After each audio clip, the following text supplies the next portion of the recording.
अध्याय 316 आकर्षक इनाम उत्परिवर्तित स्वर्ण श्रृंग अग्निपूंछ मछली। इसके अलावा और भी इनाम था सहस्राब्दी 9 पंखुड़ी कमल का एक डंठल। ये 100 मीटर की त्रिज्या के भीतर पानी में रहने वाले जीवों की वृद्धि को 20% तक बढ़ा सकता था। इस बिंदु तक पढ़ने पर अर्जुन अब आश्चर्यचकित नहीं था। ऐसी काफी अजीब प्राणियां थीं। 1000 साल सबसे बड़ा मानक था, चाहे वह पौधा हो या जानवर। इनाम बैंगनी जैद अमर लोक में समय का अनुपात 150:1 तक बढ़ा दिया गया और स्वामी का लोक में समय 6 घंटे तक बढ़ा दिया गया। इस बिंदु तक अर्जुन इतना आश्चर्यचकित था कि वह बोल भी नहीं पा रहा था। ये तथ्य कि बाहर 1 वर्ष बैंगनी जैद अमर लोक में 100 वर्ष के बराबर था, वह पहले से ही अर्जुन के लिए पर्याप्त विकृत था, लेकिन अब बाहर 1 वर्ष लोक में 150 वर्ष होगा। इसके ऊपर लोक में उसका समय 4 घंटे से बढ़कर 6 घंटे हो गया था। इसका मतलब था कि वह लोक में अधिक समय तक रह सकता था।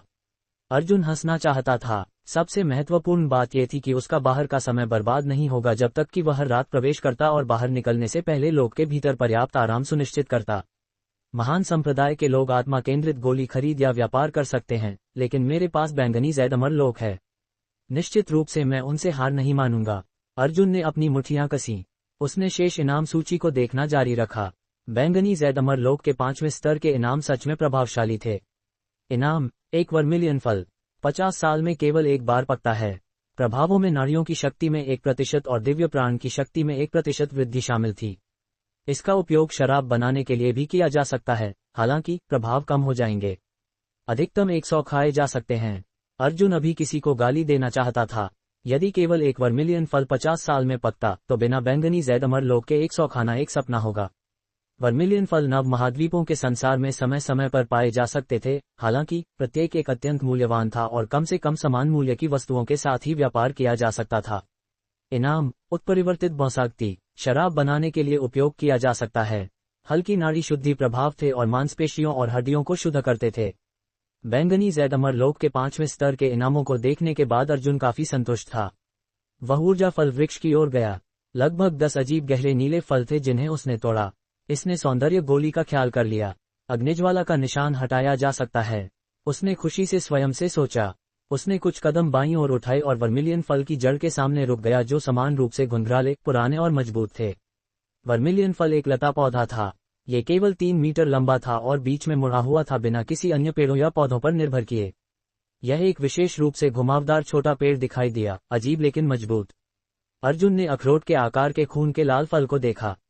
वर्मिलियन फल थोड़ा चेरी जैसा दिखता था, इतना लाल और पारदर्शी और बहुत सुगंधित। वह फल के जुनून को इसकी हल्की जलती हुई ऑरा से महसूस कर सकता था। मुझे बता मत कि इसके कामोत्तेजक प्रभाव हैं। अर्जुन ने तोड़ने के बाद नहीं खाया और बस इसे ऊर्जा फलों के साथ एक तरफ रख दिया। वह तालाब की ओर गया। शायद इसे अब तालाब नहीं कहा जाना चाहिए क्योंकि इसका वर्तमान आकार एक छोटी झील होने के लिए पर्याप्त बड़ा था। अर्जुन ने तालाब की स्पष्ट नींद को देखा। ओह, वह मूंगा चट्टानें होनी चाहिए। वे तालाब की गहराई में 50 मीटर तक फैली हुई थीं और लगभग 10 मीटर की ऊंचाई तक बढ़ी हुई थीं। यह अभी भी एक झील में एक विशाल वस्तु माना जाता था जो लगभग 80 मीटर व्यास और 50 मीटर गहरी थी।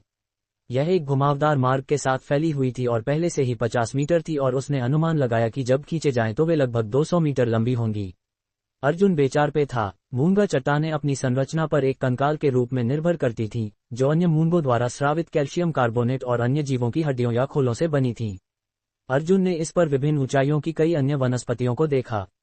सहस्राब्दी रक्त मूंगा बहुत सुंदर थे। वे खून के रंग के थे और हथेली की तरह दिखते थे। साथ ही समुद्री घास भी थी। काली मछलियां, कछुए और कई अन्य मछलियां और झींगे तैर रहे थे। ऐसा लग रहा था जैसे वे मूंगा चट्टानों की ओर बहुत आकर्षित थे। मछलियां और झींगे उसकी पिछली दुनिया की तुलना में अलग थे। प्रत्येक झींगा लगभग आधा पैर लंबा था और केकड़े एक मानव सिर के बराबर थे और एक अलग रंग के थे। मछलियों की विभिन्न प्रजातियां भी थीं जो समान रूप से अजीब थीं। अर्जुन जानता था कि ये प्रजातियां इनाम का हिस्सा थीं। सामान्यतः बैंगनी जैद अमर लोक के 5वें स्तर के इनाम बुरे नहीं थे, लेकिन अर्जुन को कोई सुराग नहीं था कि ये मछलियां, झींगे, केकड़े, हरे चमड़ी वाले कछुए, सांप जैसी बायों और चमकती चांदी वाले पुराने क्लैम किस लिए उपयोग किए जाते थे। मुझे बाद में कुछ पकड़ने का स्वाद करना चाहिए। देखते हैं कि कोई अजीब प्रभाव है या नहीं। हाँ, फिर उसने स्वर्ण श्रृंग अग्निपूंछ मछली की एक जोड़ी देखी जिसने उसकी रुचि जगाई। मछलियां लगभग 1 पैर लंबी थीं। वे शानदार थीं, एक कला के काम की तरह। एक तीखा और चमकदार स्वर्ण श्रृंग जो एक छोटी उंगली जितना मोटा था, मछली के सिर से बाहर निकला हुआ था और ऐसा लग रहा था जैसे अभी अभी कठोर हुआ हो। मछली हरी थी लेकिन उसकी पूंछ आग के गोले की तरह दिखती थी। ये वास्तव में दृश्यात्मक आकर्षक थी। तो यह वह स्वर्ण श्रृंग अग्निपूंछ मछली है जिसे कोई व्यक्ति प्रति वर्ष केवल 5 खा सकता है। प्रत्येक मछली शक्ति में 100 जिन की वृद्धि कर सकती है। जादुई मछली में युद्ध राजा ग्रेड से नीचे शक्ति वाले लोगों को एक स्तर तक आगे बढ़ने की 1% आशा है। जैसे ही 2 छोटी मछलियां इधर उधर तैरती, अर्जुन ने देखा कि अन्य मछलियां और कछुए उनसे कैसे दूर रखते थे। ये छोटी मछलियां इतनी शक्तिशाली हैं। अर्जुन उत्सुक था। वह काली मछलियां और कछुए जिन्हें उसने पाला थे चुस्त और शक्तिशाली थे, लेकिन वे भी ऐसे भाग रहे थे जैसे अपनी जान बचाने के लिए। अर्जुन ने स्वर्ण श्रृंग अग्निपूंछ मछली के जोड़े को लापरवाही से अपनी ओर तैरते हुए देखा। एक काला कछुआ अचानक एक कोने से दिखाई दिया। अर्जुन उसकी छोटी आंखों में घबराहट देख सकता था। वह उनके रास्ते से बाहर निकलने के लिए संघर्ष कर रहा था। जैसे ही स्वर्ण श्रृंग अग्निपूंछ मछली में से एक ने अपनी पूंछ लहराई, सोने का एक बिंदु जो आग के एक गुच्छे से जुड़ा था दिखाई दिया और एक पल में कछुए के शरीर से भेद किया। खून के निशान दिखाई दिए और जल्दी से गायब हो गए। कछुए की लाश तुरंत और साफ सुथरे तरीके से काली मछलियों और अन्य मछलियों के एक समूह द्वारा निगल ली गई। अर्जुन घबरा गया। उस क्षण में कितनी गति और शक्ति आवश्यक थी। इसने एक पैर की दूरी से कछुए के खोल को भेद किया। ये छोटी चीजें इतनी आक्रामक हैं। अर्जुन ने उन 2 छोटे साथियों को मूंगा चट्टानों में गायब होते हुए देखा। उसे स्वर्ण औषधीय कछुए और सहस्राब्दी पुराने क्लैम याद आए। उसने सोचा कि क्या वे एक दूसरे से लड़ेंगे। ये काफी चिंताजनक था। उसने पास के हिमश्वेत बौसाग्ती के दृश्य को देखा। उसने उम्मीद नहीं की थी कि उनका उपयोग शराब बनाने के लिए किया जाएगा। क्या यह उसी बौसाग्ती शराब के लिए नहीं था जिसमें हड्डी के मज्जे को शुद्ध करने का हल्का प्रभाव था? लेकिन वह आश्चर्यचकित नहीं था क्योंकि बाघ हड्डी शराब का समान रूप से शक्तिशाली प्रभाव था। यहाँ तक कि सामान्य कछुए और काली मछलियां जिन्हें उसने अपने बैंगनी जैद अमरलोक में पाला था उनमें असाधारण प्रभाव थे। उन उत्परिवर्तित बौसागतियों की बात ही क्या। इन बौसागतियों को देखकर अर्जुन को उन कविताओं की याद आई जिन्होंने उसकी पिछली दुनिया में बौसागती की सुंदरता की प्रशंसा की थी। सड़क के साथ जोरदार खिलते हुए, अप्रत्याशित समय पर सुगंधित। चांद देवी केवल चांद के साथ ही रह सकती हैं, बर्फ देवी कठोर बर्फ से भी ठंडी है। उसके हाथ फूलों से भरे थे, बिना किसी गंतव्य के। वे बहुत दुख के साथ अलग हो गए। उनके लिए वे इतनी जल्दी क्यों खिले? वसंत का इंतजार करने में असमर्थ। गहरी घाटी में उत्तरी शाखा हर साल खिलने में हमेशा देर करती है। फिर भी उसकी सच्ची शान और सुंदरता सबसे ठंडे और कठोर सर्दी के दौरान ही जानी जाती है। बर्फ और हवा जितनी मजबूत, वह सभी में सबसे शानदार रूप से खड़ी रही जैसे सबसे शानदार। भले ही वह मौसम जाने पर मुरझाए, वह पूर्व से करुणा से इनकार करती है। बौसागतियों में एक अड़िग और अवश्यमान भावना थी। वास्तव में बौसागती, देवदार और बांस को शीतकाल के 3 टिकाऊ दोस्त के रूप में जाना जाता था। कठोर सर्दी के दौरान बौसागतियां डर के बिना सबसे खराब वातावरण में खड़ी रहीं। वह न ठंडे मौसम से नहीं डरती थी, न ही जमी हुई जमीन से, बर्फ की पिटाई से नहीं और न ही ठंडी हवा की निर्दय ब्लेड से। उसने अपना सिर ऊंचा रखा और पूरी तरह से खिली। किसी को भी बौसागतियों की शक्ति, सीधापन और शानदार स्वभाव को देखकर प्रोत्साहित महसूस होता। मुझे समय होने पर कुछ बौसागती शराब बनाने की कोशिश करनी चाहिए। ये निश्चित रूप से स्वादिष्ट होगी। अर्जुन ने बौसागतियों को मुस्कुराया जो सफेद बर्फ की तरह दिखती थीं। जिस बात ने अर्जुन को सबसे खुश किया वह था कि बैंगनी जैद अमरलोक को 5वें स्तर तक ले जाने से इसे भी बहुत अधिक उन्नत किया। हालांकि कभी कभी उसके सामने की हर चीज धुंधली होती थी, समय और दृढ़ता दिए बिना कुछ भी असंभव नहीं था। पहाड़ों को खिसकाने वाला मूर्ख आदमी, पत्थर में पानी घुसना। जिंगवेई, पौराणिक पक्षी, पत्थरों से समुद्र को भरने की कोशिश करता है। हर कोई दृढ़ता और इच्छाशक्ति के बारे में जानता था, लेकिन ये सभी समय की सीमाओं के भीतर थे। समय अब 4 घंटे से 6 घंटे तक बढ़ा दिया गया था। इसके कारण अर्जुन को बैंगनी जैद अमरलोक में प्रवेश करने के अपने समय को रात 11 बजे से भोर तक के बीच में समायोजित करना पड़ा और वहां 1 घंटे तक रहना पड़ा। लोक को बीती रात 11 बजे से पहले स्तर बढ़ाया गया था। अर्जुन ने वहां 3 घंटे तक रहने की योजना बनाई, फिर दोपहर में पत्थर स्मारक क्षेत्र में जाएं और फिर रात में दिन के शेष घंटों का उपयोग करने के लिए फिर से प्रवेश करें। फिर वह 11 बजने के बाद तक इंतजार करेगा और फिर से लोक में प्रवेश करेगा। इसलिए अब से वह 11 बजने से पहले 3 घंटे के लिए बैंगनी जैद अमरलोक में प्रवेश करेगा और 11 बजने के बाद 3 घंटे के लिए फिर से प्रवेश करेगा। ये सुरक्षा के लिए भी था, क्योंकि कभी कभी अर्जुन को लोक में छुपना पड़ता था। यदि वह दिन की शुरुआत में लोक के सारे समय का उपयोग करता तो वह एक दिन परेशानी में पड़ने पर अफसोस करेगा। उसने अभी अभी गीतकुल से उपहार प्राप्त किए थे और अब बैंगनी जैद अमरलोक का स्तर बढ़ गया था। इसने अर्जुन को तुरंत उत्साहित कर दिया, जैसे उसे सोना मिल गया हो। समय विस्तार के कारण उसके पास अचानक पहले से कहीं अधिक समय था, इसलिए उसने अपनी यात्राओं को 2 में विभाजित करने का फैसला किया। वास्तव में हर 3 घंटे स्थानिक क्षेत्र में 17 दिन थे। उसने पहले साधना की, फिर सौंदर्य गोली बनाने की तैयारी की क्योंकि सामग्री सभी तैयार थी।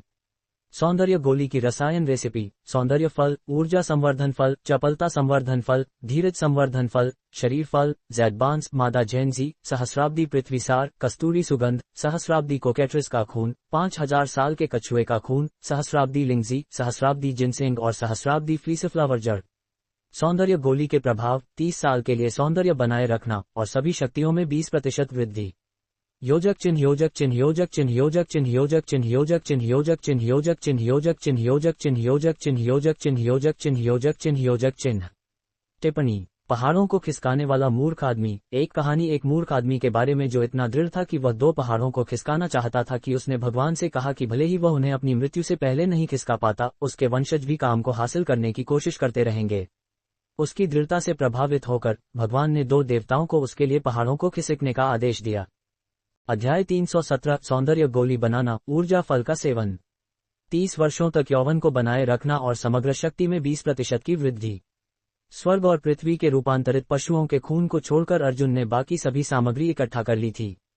हालांकि उसने स्वर्ग और पृथ्वी के रूपांतरित पशु के खून की जगह सहस्राब्दी शंख के खून का उपयोग किया। उसने सामग्री के सेट में सहस्राब्दी शांत शंख के स्वर्ण मोती का पाउडर भी मिलाया। गोली का प्रभाव इसलिए कम नहीं होना चाहिए क्योंकि उसके पास स्वर्ग और पृथ्वी के रूपांतरित पशु का खून नहीं था। अर्जुन को अपनी औषधि बनाने की कला पर पूरा विश्वास था। जब उसने अपनी सामग्री तैयार कर ली तो अर्जुन थोड़ा उत्साहित हुआ। यह महाजीवन गोली के बाद दूसरी प्रथम स्तरीय राजा श्रेणी की दिव्य औषधि थी, लेकिन यह द्वितीय स्तरीय राजा श्रेणी की दिव्य औषधि बनाना भी उसका पहला अनुभव था। इससे पहले अर्जुन ने अपने आप को बेहतर ढंग से तैयार करने के लिए प्राचीन सुदृढ़ीकरण विद्या का अभ्यास किया। फिर उसने स्वर्ण चकमक लोह कुंड निकाला और धोई हुई जड़ी बूटियों को सही क्रम में कुंड में डालना शुरू किया। मात्रा, व्यवस्था, क्रम, स्तर, समन्वय। अर्जुन ने सब कुछ आदिनाल शुरू करने से पहले गुप्त रूप से तैयार कर लिया था। शायद इसलिए कि उसकी आत्मिक ऊर्जा काफी बढ़ चुकी थी। अर्जुन का आदिनाल पहले से कहीं अधिक शक्तिशाली था। अर्जुन ने आंखें बंद कर लीं।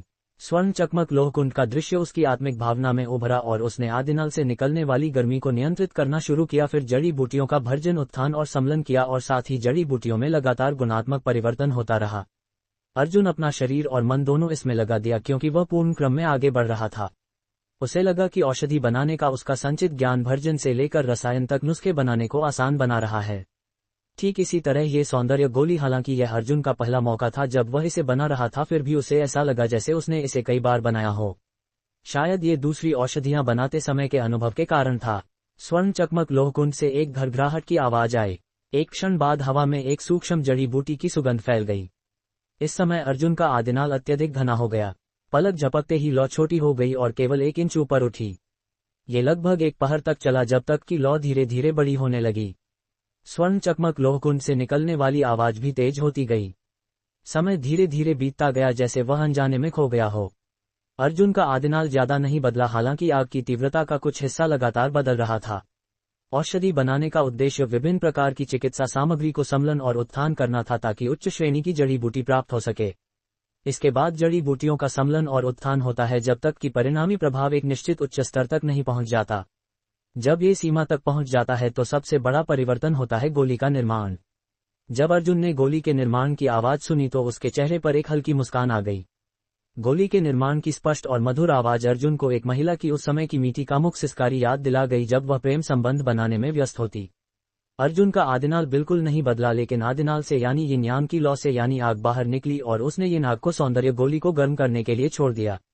आधा घंटा बीत गया। लौ धीरे धीरे वापस हो गई। यिन आग की विशेषता ठंडी थी।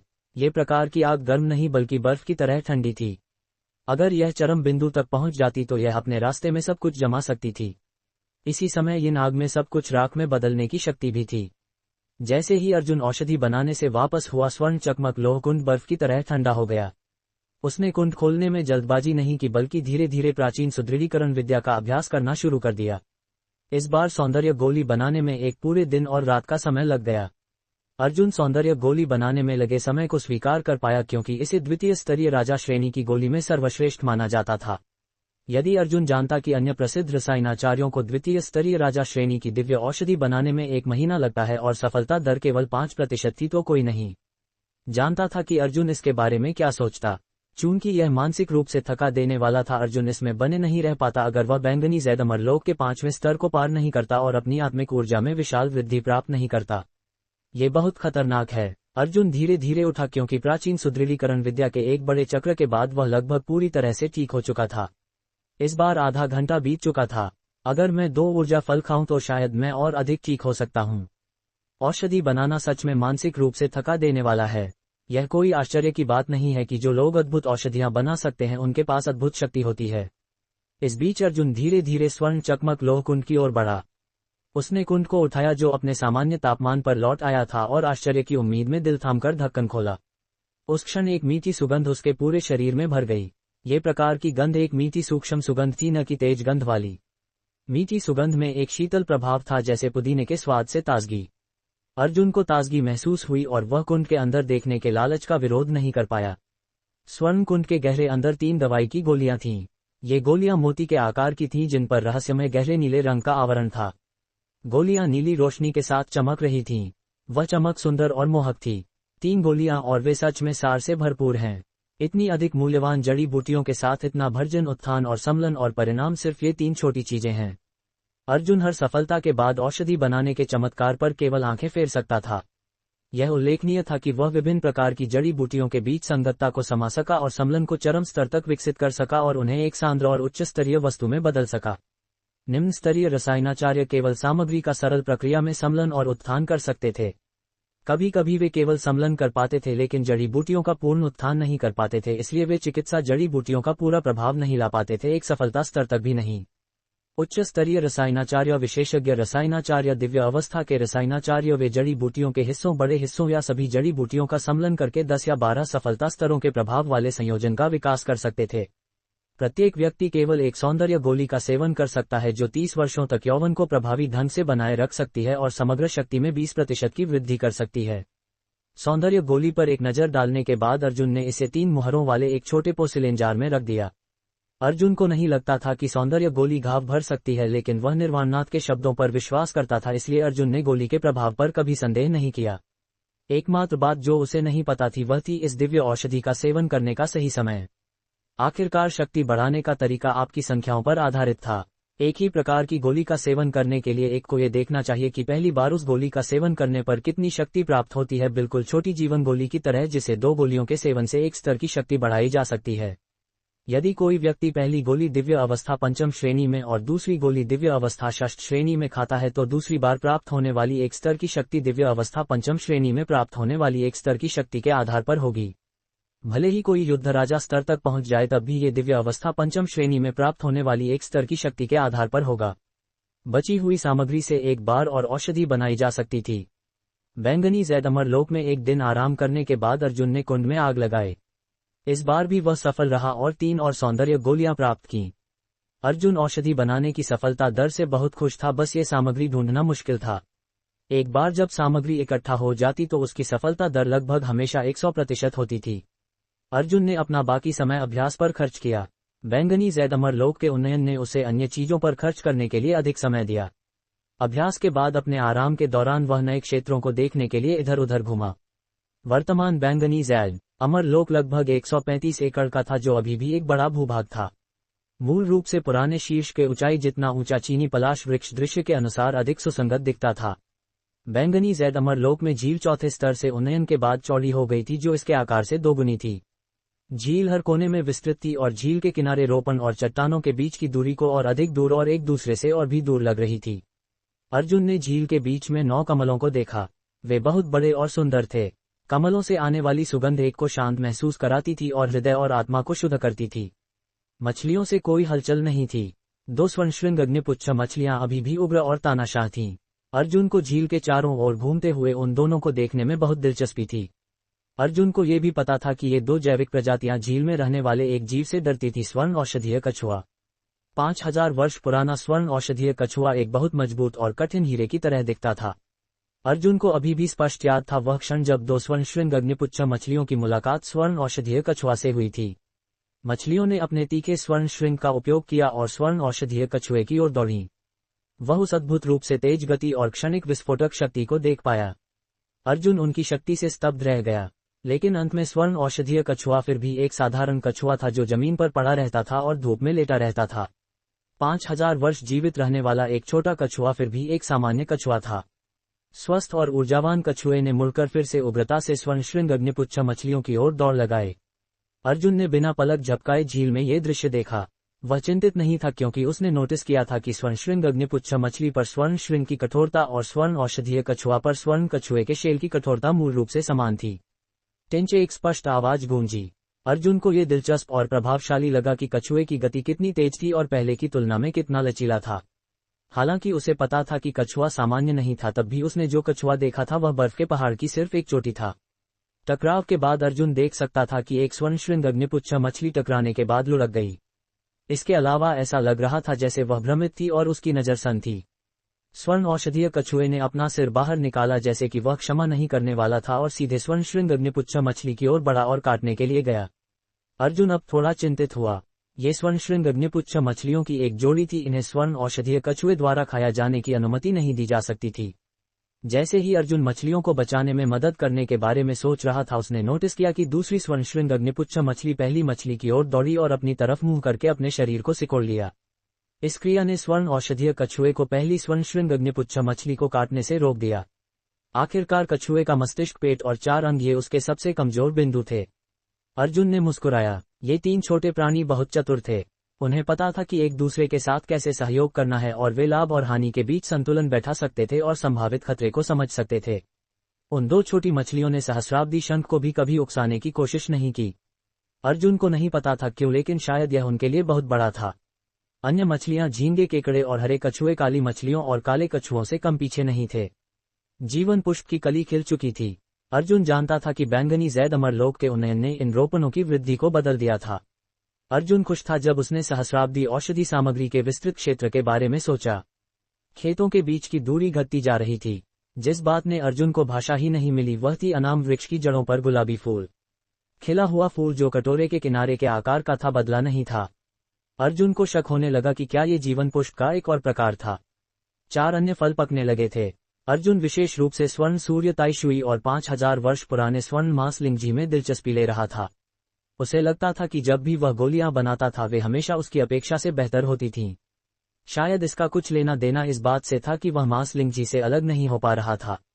अभी भी 8 और ऊर्जा फल बाकी थे। अर्जुन ने पहले 2 फल खाने का फैसला किया। पहला काटना बहुत ठंडा, मीठा और कुरकुरा लगा। ऐसा लग रहा था जैसे उसने काटते ही फल ने उसके मुंह में एक बनी हुई सुगंध छोड़ दी थी। अध्याय 318 वायुकुल की वृद्धि। बहुत जल्दी 2 ऊर्जा फल उसके पेट में गए और उसने अपने शरीर के भीतर से एक अजीब ऊर्जा का उभार महसूस किया और यह जल्दी से उसके पूरे शरीर में फैल गया, यहाँ तक कि उसके दिमाग में भी। उस क्षण अर्जुन ने नोटिस किया कि कुछ बहुत अलग था। उसने पहले नोटिस किया कि उसका दिमाग अब बहुत स्पष्ट था और इसमें एक विशेष ताजगी थी। फिर उसने नोटिस किया कि उसकी दृष्टि बहुत मजबूत हो गई थी और वह 100 मीटर दूर धूल के एक कण को भी देख सकता था।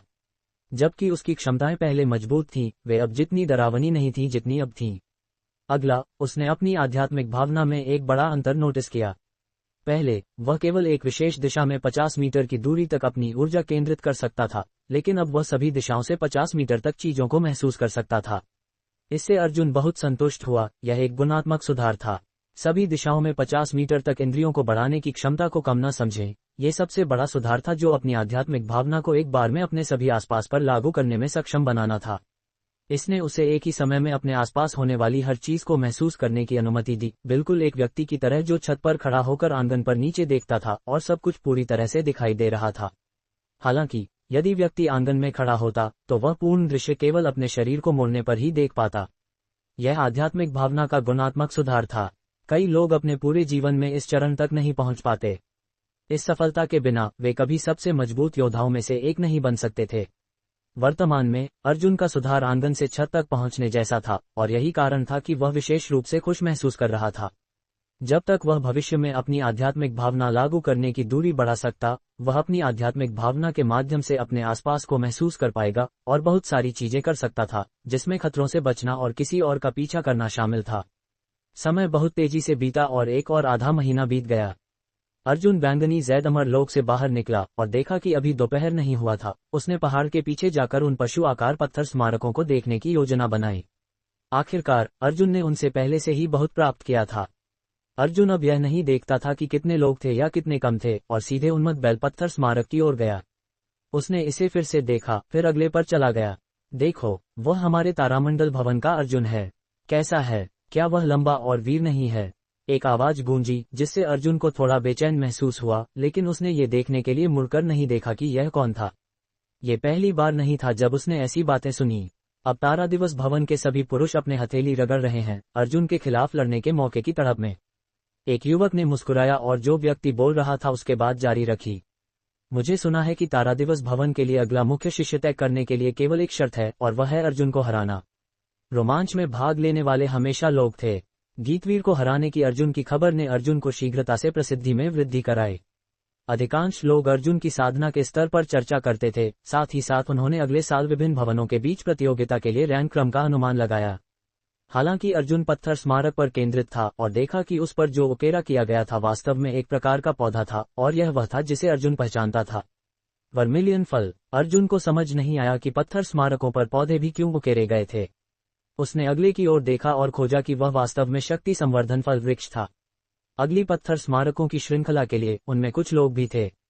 केवल आसपास के लोगों से बातचीत सुनने के बाद ही उसने पता लगाया कि पत्थर स्मारकों में से आधे से अधिक नव महाद्वीपों के संसार में दुर्लभ पौधे थे, जिसमें अद्वितीय और रहस्यमय फलों के पेड़, अद्वितीय और अजीब फूल, कीमती औषधीय जड़ी बूटियां शामिल थे, और उकेरे जानवर वे थे जिनकी शक्तिशाली क्रियाएं थीं, वे दानवी पशु थे जिनमें अद्वितीय विशेषताएं होंगी। अर्जुन ने इन सभी औषधीय जड़ी बूटियों, फलों और पेड़ों को याद किया, और जल्दी ही लगभग आधा दोपहर बीत गया। अचानक उसने महसूस किया कि किसी ने उसके कंधों पर थपथपाया। हालांकि आसपास बहुत सारे लोग थे, उसने उम्मीद नहीं की थी कि कोई उसके कंधों पर थपथपाएगा। उसने मुड़कर खोजा कि वह वास्तव में अग्निज्वाला थी। अर्जुन हैरान था और देखा कि सागर चंद्रा वहां नहीं थी। उसने उसकी नर्म छोटी हथेली पकड़ी और पत्थर स्मारकों के क्षेत्र को छोड़ दिया। अग्निज्वाला ने अपने चेहरे को ढकने के लिए एक बैंगनी रेशम कपड़ा पहना था, और उसकी सेक्सी आंखें मुस्कान से भरी हुई थीं क्योंकि वे सभी के हैरान और ईर्ष्यालु नजरों के बीच जगह छोड़ रही थीं। तुम क्यों आए? अर्जुन ने मुस्कुराते हुए पूछा जब उन्होंने एक एकांत जगह पर पहुंचने के बाद। क्योंकि मुझे तुम्हें याद आता है। क्या ऐसा नहीं हो सकता? अग्निज्वाला की आंखें मुस्कान के साथ चमकती थीं क्योंकि उसने अर्जुन को देखा। अर्जुन की फ्लर्टेशियस नजर से बचने की कोशिश नहीं कर रही थी। जाहिर यह हो सकता है, मैं इससे बेहतर कुछ नहीं मांग सकता। क्या हम भी पहाड़ के पीछे जाकर उस अद्भुत एहसास का पता लगाने जाएं? अर्जुन खुजली महसूस कर रहा था, इसलिए उसकी बातों का फायदा उठाना अच्छा था। इसके अलावा एक पुरुष और एक महिला के बीच फ्लर्टेशियस शब्दों का आदान प्रदान एक आध्यात्मिक आनंद था। मुझे डर है कि तुम हिम्मत नहीं करोगे। चलो, मिंग्युए बहन हमारे लिए वहां इंतजार कर रही हैं। अग्निज्वाला ने मुस्कुराते हुए कहा, क्योंकि उसने अपना दूसरा सुंदर हाथ दूर की ओर इशारा किया। अर्जुन जानता था कि अग्निज्वाला उससे लाभ उठाने के लिए इतनी दूर तक नहीं आई होगी। अर्जुन, क्या तुम जानना चाहोगे कि मिंग्युए बहन किससे पसंद करती हैं? अग्निज्वाला ने मुस्कुराते अर्जुन को देखा, क्योंकि उसे बहुत खुश महसूस हुआ। उसे नहीं पता था कब से, लेकिन इस आदमी ने एक स्वभाव प्राप्त किया था जो इतना सुंदर था और किसी को पसंद न करना मुश्किल था। तुम छोटी राक्षसी, हमेशा दूसरों को उत्सुकता में रखती हो। दोनों ने एक ऐसी जगह पर पहुंचा जहां बहुत सारे लोग नहीं थे। आखिरकार वे पहाड़ के पीछे थे, विभिन्न ऊंचाई के विशालक चट्टानों से ढका हुआ था। केवल पहाड़ का रास्ता ही चिकनी माना जा सकता था, लेकिन वह भी असमान उतार चढ़ाव से भरा था। जब तक तुम मुझे खुश कर सकती हो, शायद मैं तुम्हें बताऊंगा। अग्निज्वाला ने अपनी लंबी और सेक्सी जोड़ी सुंदर आंखों को चालाकी से सिकोड़ा और बहुत स्त्रीय दिखाए। अर्जुन ने उसकी छोटी हथेली पकड़ी और अंदर बहुत खुजली महसूस किया क्योंकि वहां केवल वह थी और अग्निज्वाला अपना मदहत कर्म फैला रही थी। अर्जुन अनियंत्रित रूप से अग्निज्वाला के हाथ को खींचा और उसे अपनी बाहों में स्वागत किया। अर्जुन ने सुना कि अग्निज्वाला ने एक चीख निकाली जो बस आग में घी डालने जैसा था, और इसने उसे सीधे रेशम कपड़े के ऊपर उसके होठों पर एक चुंबन लगाया। उसके दो हाथ अकेलेपन का सहन नहीं कर सके, एक उसके उछलते चूतड़ पर गिरा और उसने आश्चर्यजनक लचकता और नरमी महसूस की, जबकि दूसरा उसके स्तनों में से एक पर गिरा और धीरे धीरे से रगड़ा। उस अद्भुत एहसास ने अर्जुन को नियंत्रण खो दिया।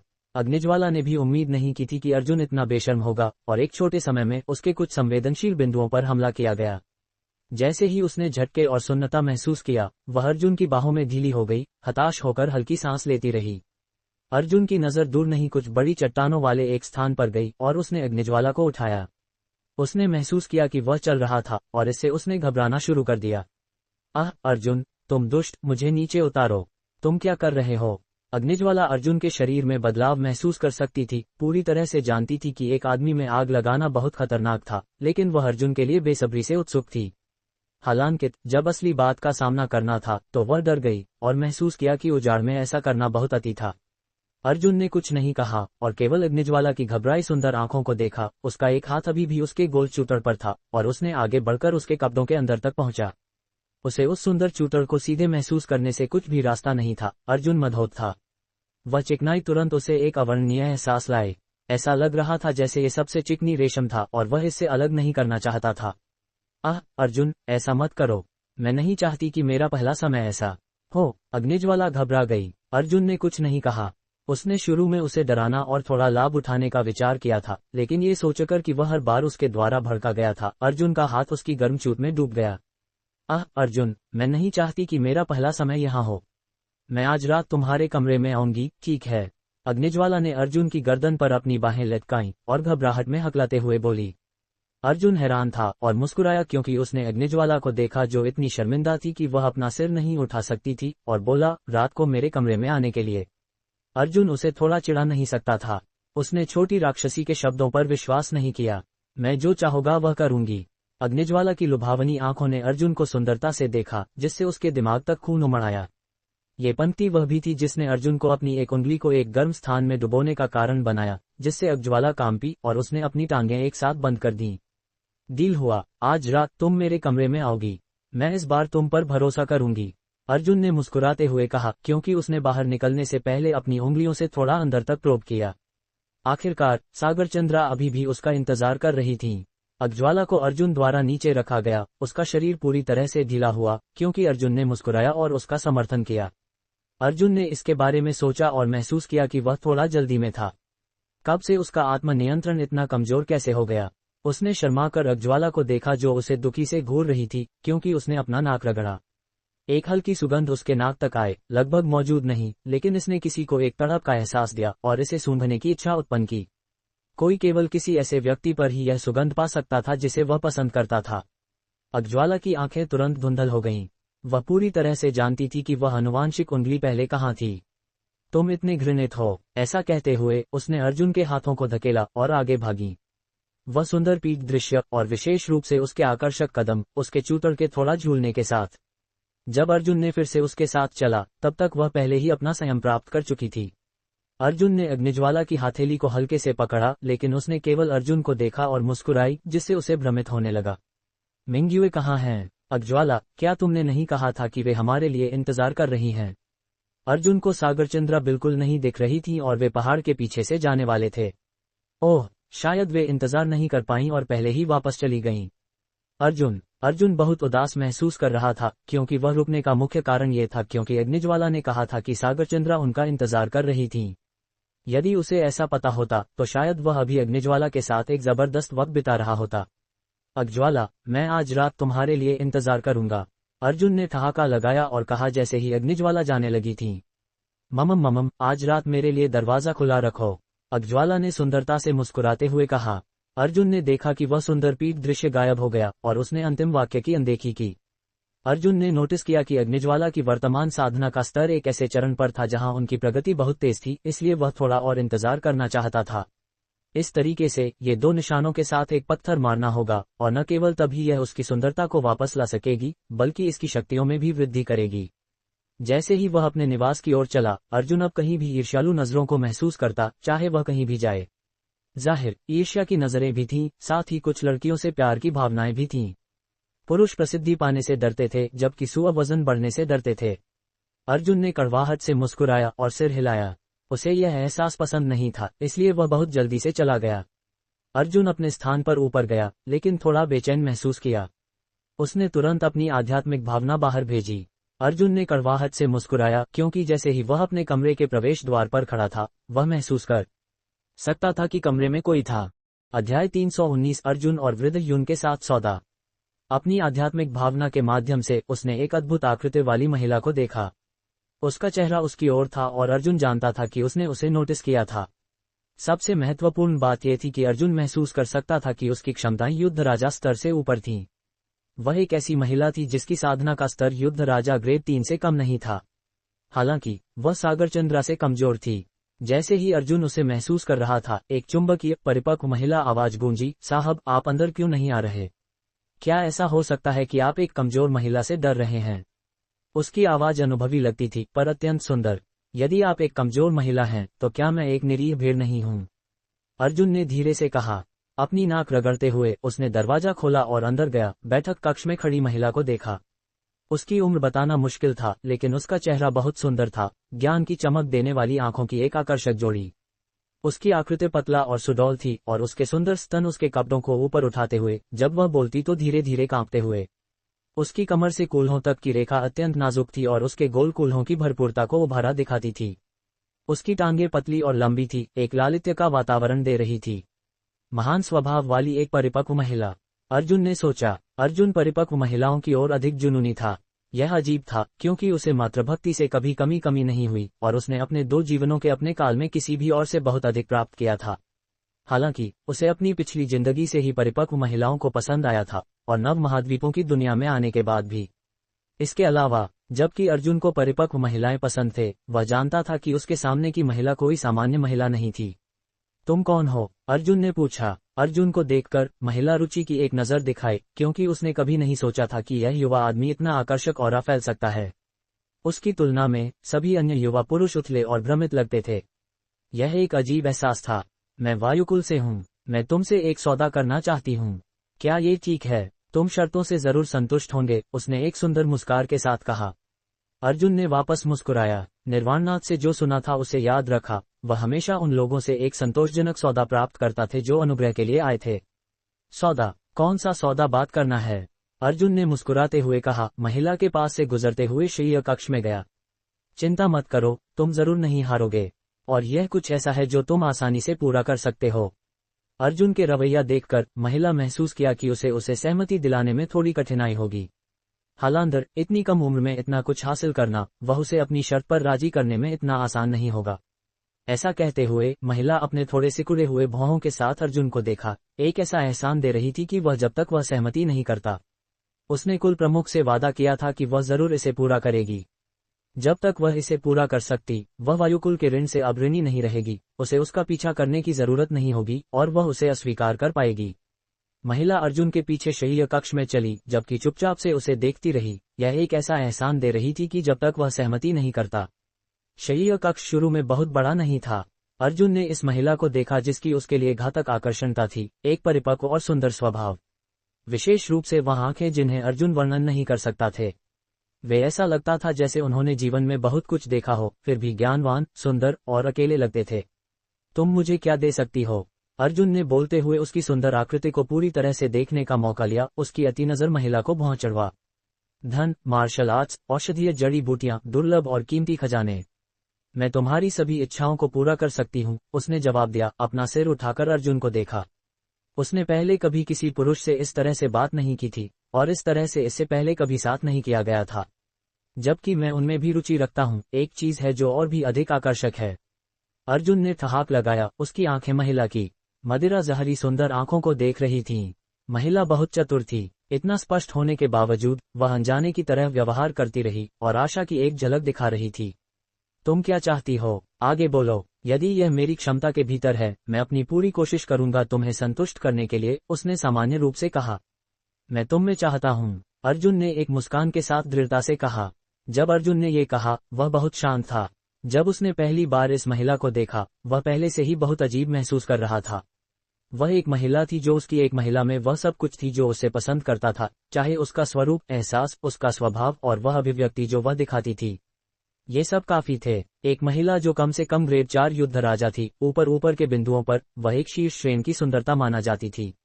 जबकि महिला पहले से ही जवाब अनुमान लगा था। उसने सोचा था कि अर्जुन चमकदार था, तारों की चमक की तरह। लेकिन अब उसने खोजा कि वह एक अश्लील आदमी था, एक ऐसा जानवर जो अपने निचले आधे से सोचता था, और उसके पहले अच्छा विचार गिरा था जो सबसे नीच गिर गया था। उसकी दूसरी या तीसरी या चौथी सबसे खराब दृश्य के बावजूद तैयार था। उसने कुछ कीमती औषधि और अन्य चीजों की पेशकश करने के बारे में सोचा, लेकिन जब उसने अर्जुन का दृढ़ नजर देखा, और विशेष रूप से उसने वह चाहता है कहा, उसे परिणाम जाना था। वह वायुवीर जी से विवाह नहीं करना चाहती थी। यदि वह वायुकुल का ऋण नहीं चुकाती तो वह निश्चित रूप से वायुमुक्त के अनुरोध को अस्वीकार नहीं कर पाएगी। अगर ऐसा होता तो वह इस आदमी से शुरू में अच्छा विचारती थी, उसकी जो वह नफरत दृष्टि थी को लाभ उठाने देता, उसके देखने से ही घृणिता महसूस के बावजूद नजर में बदल गई थी, पहले से ही सबसे खराब परिद्यांश के लिए तैयार करते हुए। उसने सोचा कुछ कीमती औषधि और अन्य चीजें देने के लिए, लेकिन जब उसने अर्जुन की दृढ़ नजर देखा और विशेष रूप से उसने वह चाहता है कहा, उसे परिणाम जाना था। उसने यह विचार नहीं किया कि वह शादी विवाह करना चाहती थी। यदि उसने वायुमुक्त को हराया होता तो वह निश्चित रूप से उसके अस्वीकार नहीं कर पाती। यदि ऐसा होता तो वह इस आदमी को लाभ उठाने देती जिसे उसने शुरू में अच्छा सोचा था, उसकी नफरत दृष्टि के बावजूद देखने के बावजूद। अर्जुन ने शुरू में केवल चीजों को थोड़ा मुश्किल करना चाहा था। उसे नहीं पता था कि उसे उसकी घृणित नजर देखकर ऐसा क्यों गुस्सा महसूस हुआ। ऐसी स्थितियां शायद ही नहीं आती।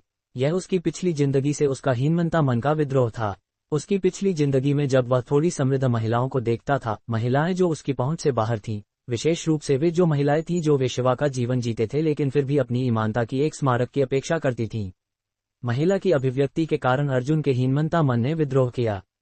अपनी पिछली जिंदगी में वह कुछ भी नहीं कर सकता था, लेकिन अब यह महिला उससे कह रही थी, और जबकि वह कुछ छिपी हुई परेशान हो सकती थी, ये अब और महत्वपूर्ण नहीं थे। उसकी सुंदरता वाली महिला को पहले ही वायुकुल में दूसरों द्वारा खेला जा चुका था, और शायद एक से अधिक व्यक्ति द्वारा नहीं, बल्कि वह बस इसे अपना निवार निकालकर बाहर निकाल रहा था। वह बस इसे निकालने के रूप में फायदा उठाने के लिए ले रहा था। अर्जुन ने अपनी नजर उठाकर उसे देखा। मैं वादा करता हूँ, अब मेरी वेशभूषा उतारो। अर्जुन बिस्तर के पास खड़ा हुआ, अपने हाथ बाहर की ओर फैले। उसे नहीं पता था कि उसकी आवाज में प्रतिशोध का एक तिनका था। महिला की उदास नजर उसकी उदास नजर में उदास बदल गई और अर्जुन को लंबे समय तक देखते हुए धीरे धीरे चली। उसकी लंबी गर्दन और उसके बाल जो किसी शानदार महिलाओं के लिए थे, उसके स्तर पर उसकी सेक्सीपन और लालित्य को और बढ़ा दिया। महिला ने अर्जुन की नजर नहीं देखा, बल्कि अपनी पतली सफेद हाथ बढ़ा, अर्जुन के कपड़े उतारते हुए, कांपते हुए। उसका अनुभव और कुछ अयोग्य दिखाने ने अर्जुन को एक अलग एहसास दिया। ये पहली बार था जब अर्जुन ऐसा इलाज का आनंद उपभोग कर रहा था, और एक महान सुंदरता द्वारा, एक महान स्वभाव और गरिमा वाली महिला द्वारा।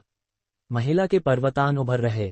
जैसे ही महिला अर्जुन के दो परत उतारे, उसने अर्जुन के बाहरी कपड़े हटा दिए और एक अत्यंत तंबूसी उसके निचले आधे पर उभरा हो गया। सीजर्स। अर्जुन ने महिला की ऊपरी को फाड़ दिया। महिला अंत में अपने आश्चर्य चीख को दबा नहीं पाया और घबराहट में एक कदम पीछे हट गई। उसने अपना सिर उठाकर अर्जुन को देखा, असहाय में। उसकी हिमत्वचा एक जेड की तरह एक सुंदर चमक देती हुई। उसके सीने पर उभरे हुए बर्फ सफेद स्नोबल थे और महिला उन्हें घबराहट में ढक गई, लेकिन करने में असमर्थ। दो अस्पष्ट गुलाबी बिंदु अत्यंत आकर्षक थे। अर्जुन पहले ही अग्निज्वाला द्वारा उत्तेजित किया गया था और अब वह और भी उत्तेजित था, बिना किसी परवाह के अपने दोनों हाथों से दोनों शिखरों को मसल रहा था। महिला का शरीर फिर से कांपा और अर्जुन के बाहरी कपड़े पहले से ही हट चुके थे और उसके निचले आधे पर एक अश्लील तंबू भर गया जो महिला के नर्म पेट को छू रहा था। सीजर स्टिल्डर। अर्जुन ने महिला की ऊपरी को फाड़ दिया। महिला अंत में अपने आश्चर्य चीख को दबा नहीं पाया और घबराहट में एक कदम पीछे हट गई। उसने अपना सिर उठाकर अर्जुन को देखा, असहाय में। उसकी हिमत्वचा एक जेड की तरह एक सुंदर चमक देती हुई। उसके सीने पर उभरे हुए बर्फ सफेद स्नोबल थे और महिला उन्हें घबराहट में ढक गई, लेकिन करने में असमर्थ। दो अस्पष्ट गुलाबी बिंदु अत्यंत आकर्षक थे। अर्जुन पूरी तरह से वासना में था, अपने हाथों को धीरे धीरे महिला के हाथों को हटाते हुए जो वह अपनी गोल और सुंदर स्तनों को देख रहा था। अध्याय 320 में तुमसे नफरत हूँ। प्राचीन सुदृढ़ीकरण विद्या का चौथा स्तर का शिखर। इस बार उनके हाथ एक दूसरे को कसकर पकड़ लिया जब तक नर्म मांस के बीच से उंगलियां झांकने लगीं। जैसे ही हाथ छूटे तो उनकी पीठ पर सूक्ष्म अंगुलियों के निशान बन गए। उनकी त्वचा स्फटिक की तरह स्पष्ट और नाजुक दिखती थी। अर्जुन को गुलाबी मोती की तरह आकर्षक स्तनों का आकर्षण महसूस हुआ। जैसे ही उसने उन्हें चूसा तो महिला तेजी से कांप उठी, लेकिन उसका चेहरा भावशून्य था सिवाय इसके कि लाल हो गया था। उस क्षण वह अत्यंत ठंडी हो गई, जैसे वह बहुत हताश थी। अर्जुन ने अनुप्रतिक्रिया का अभाव महसूस किया और उसकी आंखों में छुपी नफरत देखी। उसने उसे ऐसे देखा जैसे वह कोई दुष्ट आदमी था। इसने उसे उसके सारे कपड़े उतारने पर मजबूर कर दिया जब तक कि वह पूरी तरह नंगी न हो गई। अधिकांश महिलाएं कपड़े पहने हुए सुंदर दिखती थीं और जब वे आभूषण पहनती थीं तो उनमें एक विशेष श्रेष्ठता होती थी। हालांकि जब उन्हें इन चीजों से निवाला दिया जाता था तो वे सामान्य मनुष्य बन जाती थीं। उनमें से अधिकांश की त्वचा असाधारण रूप से सुंदर नहीं होती थी। जब उनका मेकअप उतर जाता था तो वे सिर्फ सामान्य महिलाएं थीं। कुछ तो पूरी तरह से बदली हुई दिखती थीं। हालांकि उसके सामने की महिला अलग थी। उस पर कोई मेकअप नहीं था और उसकी सफेद नाजुक त्वचा सफेद जैद जैसी दिखती थी। अर्जुन के हाथ एक हल्की कांप के साथ उसके शरीर पर फिसलते गए। उसकी कोमल घुमावदार रेखाएं, विशेषकर उसके 2 गोल हिमगोले, उसकी पतली कमर और घुमावदार कूल्हे, वे सभी एक जटिल उत्कृष्ट कृति की तरह सुंदर थे। उसके सफेद मजबूत कूल्हे उभरे हुए थे, जिससे उसकी पतली नाजुक टांगें अतिरिक्त लंबी और सीधी दिखती थीं। जैसे ही उसे महिला की नजर याद आए, अर्जुन ने उसे बिस्तर पर धकेल दिया। एक पल में नर्म आरामदायक बिस्तर गद्दे पर फैल गया। अर्जुन अब थोड़ा गुस्से में था। उसे परवाह नहीं था कि वह उसे किसी जानवर या किसी दुष्ट की तरह देख रही थी या कुछ भी। अर्जुन ने उसके सुडौल और पतले पैरों को फैला दिया। ओह, वह अभी भी अनभिज्ञ और मासूम महिला थी। जब अर्जुन ने उस परिपक्व महिला को देखा जिसकी आंखों में दर्द और आंसू थे और उसका चेहरा कागज की तरह पीला पड़ गया था, तो उसका दिल धड़क उठा। शुरू में उसने सोचा था कि वायुकुल ने उसके लिए एक महत्वपूर्ण महिला को सौदे के रूप में भेजा है। इस तरह की स्थिति अक्सर होती थी, इसलिए जब अर्जुन ने देखा कि वह कितनी लुभावनी थी तो उसे उसके शरीर का स्वाद चखने में कोई आपत्ति नहीं हुई। जब उसने उसकी नज़र देखी तो अर्जुन को लगा कि वह उसे कम आंकेगी या शायद उसे नीचे देखेगी। इसलिए उस समय उसने केवल उसके शरीर पर विजय प्राप्त करने के बारे में सोचा ताकि वह कभी बिस्तर न छोड़ सके, ताकि अगली बार वह उसके लिए तरसे, ताकि वह इसके लिए भीख मांगे। अर्जुन ने हल्के से भौहें चढ़ाईं और नहीं हिला। फिर उसने उसके पीले नाजुक सुंदर चेहरे को धीरे से चूमा। अर्जुन ने कुछ नहीं कहा और उसने अपने कामों की व्याख्या नहीं की। पहला, व्याख्या करने के लिए कुछ नहीं था। दूसरा, अगर इस तरह की स्थिति की व्याख्या करने की जरूरत है तो व्याख्या न करना बेहतर था, क्योंकि जो हो गया वह हो गया। तीसरा, ये सिर्फ एक सौदा था। महिला ने अभी भी अर्जुन को उसी तरह देखा। उसे अपने जीवन में 3 महिलाओं का अनुभव था, हालांकि वे छोटी थी, प्लस उसके पिछले जन्म का अनुभव अर्जुन को बिल्कुल भी असहज महसूस नहीं हो रहा था। इसलिए उसने बस शांति से महिला की आंखों में देखा। महिला ने अपने होंठ कसकर दबा लिए, लेकिन उसकी सांस थोड़ी भारी हो रही थी। अर्जुन अपने चेहरे पर उसकी सांस महसूस कर सकता था। वह एक लिली की तरह सुंदर थी। धीरे धीरे अर्जुन की गतिविधि और व्यापक होती गई। अंत में महिला ने अपना छोटा मुंह थोड़ा खोला और एक सिसकारी निकाली। अर्जुन को उसकी परिपक्व से सुरुचिपूर्ण सुख सिसकारी कानों को अच्छी लगी। तुरंत ही उसने नोटिस किया कि महिला का नाजुक शरीर अचानक कांप उठा। उसका मोहक चेहरा लाल रंग से चमकने लगा। उस समय की कामुक भावनाओं ने अर्जुन को यह समझने में मदद की कि प्रेम संबंध के दौरान संतुष्टि के क्षण में एक महिला सबसे सुंदर कैसे दिखती है। महिला ने अचानक अर्जुन की गर्दन को कसकर पकड़ लिया।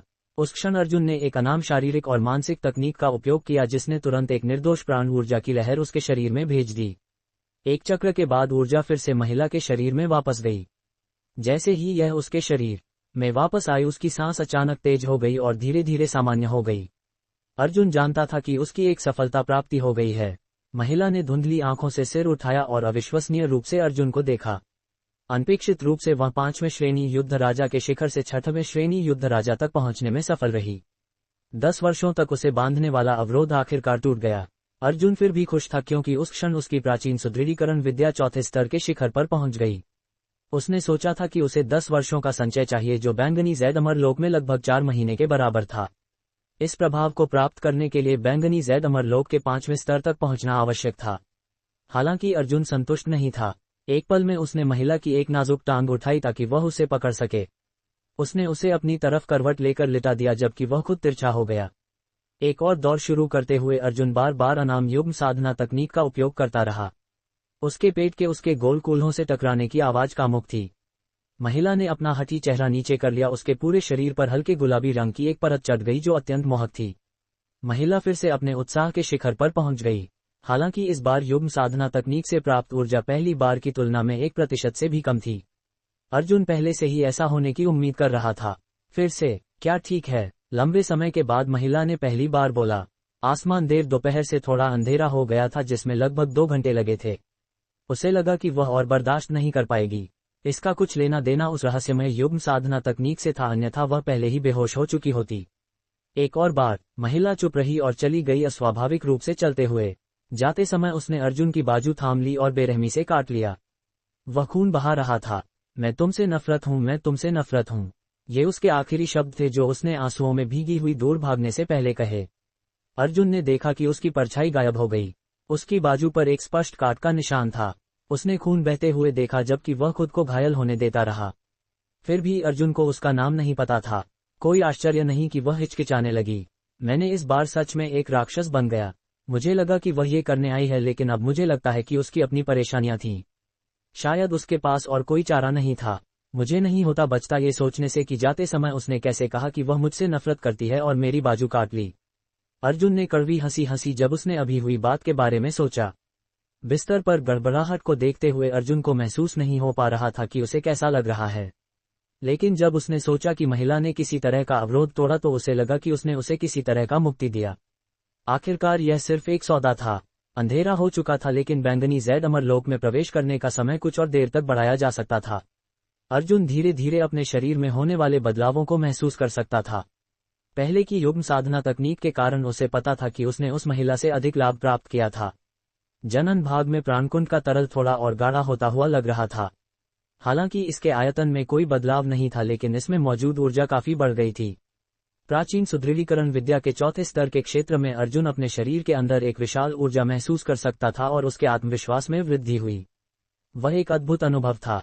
वह अंततः समझ गया कि पिछले जीवन में कुछ लोग आत्मविश्वास और शालीनता की अभिव्यक्ति की उम्मीद क्यों करते थे, एक ऐसा गुण जो सामान्य लोग प्रशंसा करते थे।